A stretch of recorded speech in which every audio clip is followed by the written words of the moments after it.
So far, so good, right? Exactly. The Raptors beat the Chicago Bulls. They rebound. They beat them 113 to 104. With that, they've now improved to 6-4 of the season. And it was a pretty good game because we know what's happening. We know Fred VanVleet. He came back. He returns to the lineup. But here's the one thing that's screwed up. That's not good. Pascal Siakam out with a groin strain. I mean, if I can find it, yeah, he will be out for 2 weeks, I would say. Yeah, that is just, it's terrible. I understand why he was out with a groin injury. I mean, we've seen it before. Last time Pascal got injured, it was in 2019. Yeah, scary feeling. But this show must go on, especially tonight, where they took on the Bulls. They took care of business, and they beat them in vicious fashion. Now, let's go through the game. First period, not first period. I was talking about hockey. Whoopsie doodles. First period was not a good one. It was just ugly. I mean, we know Fred VanVleet. He made a 2-point driving floater to put the Raptors up by 2. But then, of course, we've seen some blocks from, Patrick Williams blocks Christian Coloco's 2-pointer layup. Ruined. Then, of course, everyone's missing threes. We know the Bulls were gonna win. We're gonna go guns and blazing in the fourth, especially when I'm assuming if I can find it. Let's see.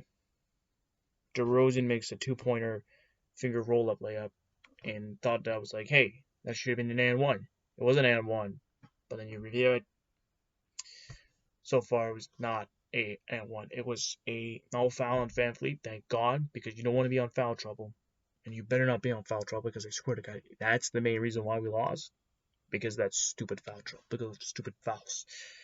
So, you're keeping the momentum going. Too bad you're down for the count, and that's not good. You're missing threes. You're not starting on time. Yeah, that's the worst thing, because now you're you're down by, what is it? You're down by 9. Hold on. Let me just do this. Down by 9. That's not good. But hey, look, it's not double digits. Second period, keep that going. You make 3 after 3. You've got some offensive rebounds. Scotty Barnes made a 3. Coloco actually did what Coloco was supposed to do. We know Scotty Barnes he made a free throw, but nothing else. Trent Jr. makes a 2-pointer layup. We know Scotty Barnes makes a 3. I thank God, because let me tell you, Scotty Barnes is legitimately and will be the gold child. VanVleet makes a 3-pointer. I mean, thank God, because he came back from injury because of back stiffness, and thank God for that. And then, of course, the Bulls come in. They shoot in threes. They make their shots there and there. Hold on. Scotty Barnes. He gets his own offensive rebound only to turn over the ball. You know what I'm thinking, right? Yeah, it's not good. But, however, you play your hearts off, and by that you were up by 55 to 49.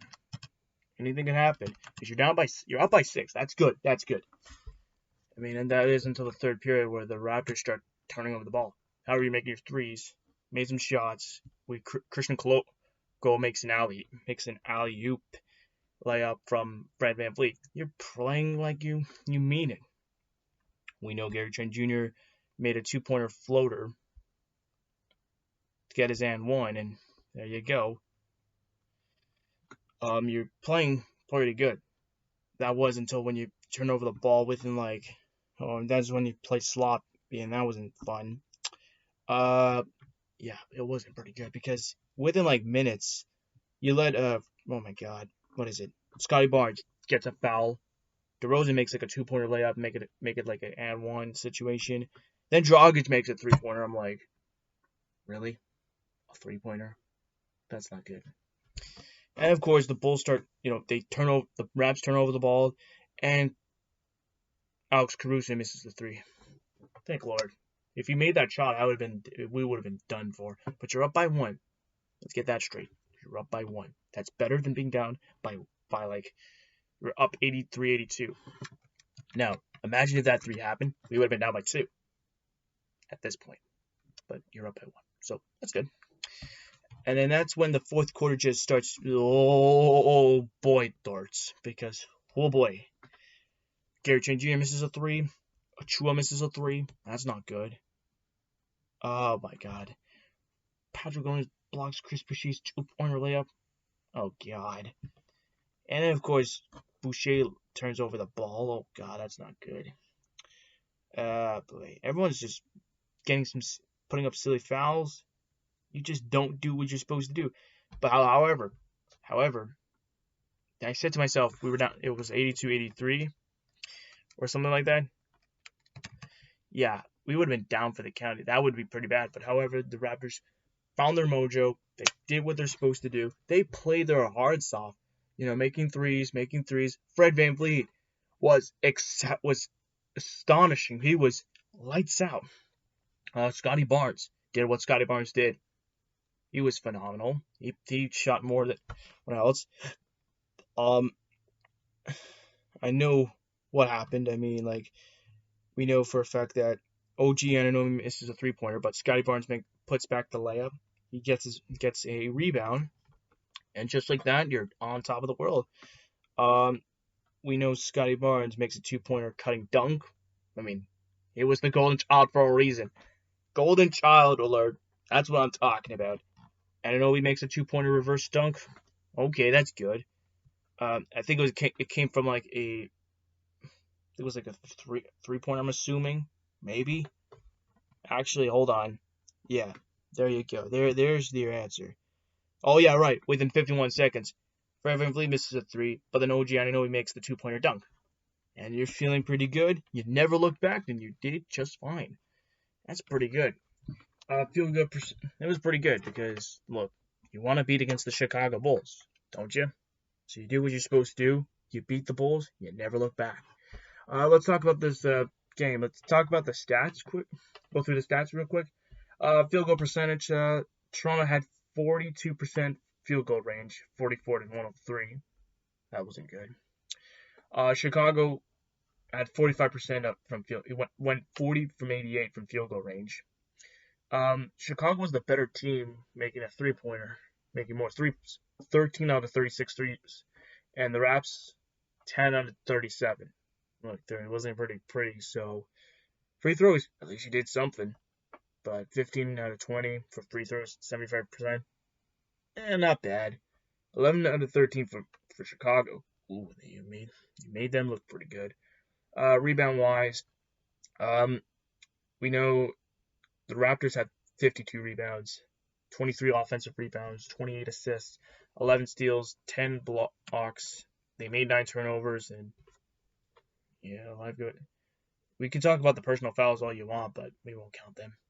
16 personal fouls, I'm assuming. And then, of course, Chicago, like I mentioned. Chicago had 46 rebounds, 15 offensive rebounds, 27 assists, 5 steals, 10 blocks. They made 17 turnovers, and they had 20 personal fouls. Pretty good, don't you think? Maybe not. DeRozan had a night. He had 20 points, 5 rebounds, and 2 assists. Patrick Williams had 13 points. He had 7 rebounds and an assist. Nikola Vucevic had 18 points, 6 assists, and 12 rebounds. Ayo Dosunmu had 15 points. Caruso had only 4 points. Oh boy, he struggled. Had only 11 assists and 11 rebounds. Dragic, make no mistake, had 16 points. Javonte Green had 10 points. He made that 3-point, made that dunk or so. I think maybe a dunk or 3. I don't know. I'm not sure. And Derrick Jones Jr. and Dalen Terry, 4 points. Nothing that out. Nothing special. The Raptors, they put on a show. Fred VanVleet coming back from injury, 30 points, 11 assists, and 5 rebounds. a triple double. I think it was like a double double or triple double. I'm not sure. Chris Boucher struggled. He had only 8 points. It wasn't pretty good. Gary Trent Jr. had 12 points. At least he rebounded. Christian Koloko, pretty good. We know what's going on with Koloko. He had 11 points. He had 2 assists and 7 rebounds. It's actually pretty good. And OG Anunoby had 22 points, 3 assists, and 6 rebounds. There you go. This game for the Raptors overall was a pretty good game. It was a bounce back from Friday's defeat against Dallas, where OG makes a 3. You could have fouled him there. We could have gotten overtime, but hey, look, I'm not gonna be mad here. Tonight, you beat them. You beat the Bulls down to the wire, and you know what? It feels pretty good. So the next game, we're gonna do this all over again. The Raptors take on the Chicago Bulls in Chicago for the second game at 8:45, or actually 8:30 game if you want. 8:45 tip-off. And, yeah, that's going to be interesting because, look, second out of a back-to-back is like, geez, is that even intentional? Is this, like, really what we're going to go for? We'll see. Let's hope we can win against the Bulls again. Let's do this again. Let's do the same thing like what we did with tonight, like what we did tonight against Chicago. Let's hope to God I'm right, because if we beat against Chicago, we might be pretty good. Well, if we win this next game, we might go up the standings. There's still hope. And well, it's early in the season, but let's hope we can beat the Bulls again, and let's put up another show in Chicago. Can't wait.